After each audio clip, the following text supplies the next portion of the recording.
KPVI News that works for you reporter Zane Hopen joins us now live from the newsroom to tell us just how this injury fits into the grand scheme of the hazards of farming. Zane.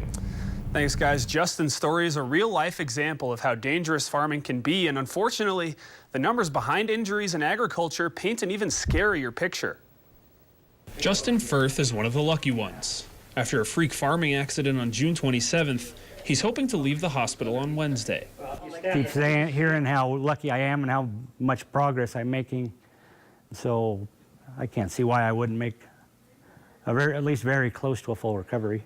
But according to Sean Ellis of the Idaho Farm Bureau, Firth is still adding to the haunting statistics of injuries in the agriculture world. The injury rate for agricultural workers is over 40% higher than the rate for all workers in the U.S.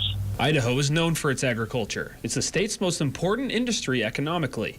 Nationwide, it's also the most dangerous. The National Safety Council says it's the most hazardous industry in the nation, and per 100,000 workers, Idaho has 2 to 3 farming-related deaths per year, making a large contribution to the nation's 21 to 24 annually.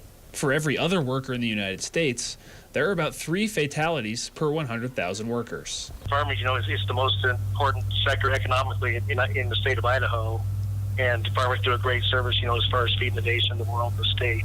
Most of these injuries and fatalities are caused by machines, and the Idaho Farm Bureau, as well as insurance agencies, do whatever they can to reduce the risk and make sure farmers are covered. But in terms of how these policies are constructed, they really aren't so different. Farm policies are designed based on what the risk is.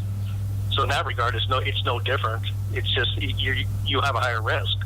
So the policies are designed based on what that risk is. So while farming itself may not be safe, it is safe to call it a high-risk, high-reward business. Now, these numbers say that there are as many agriculture-related deaths in Idaho as there are deaths in every other industry in the entire United States. Live in the newsroom, I'm Zane Hopen. Matt Marlise, back to you. Okay, thank you very much, Zane.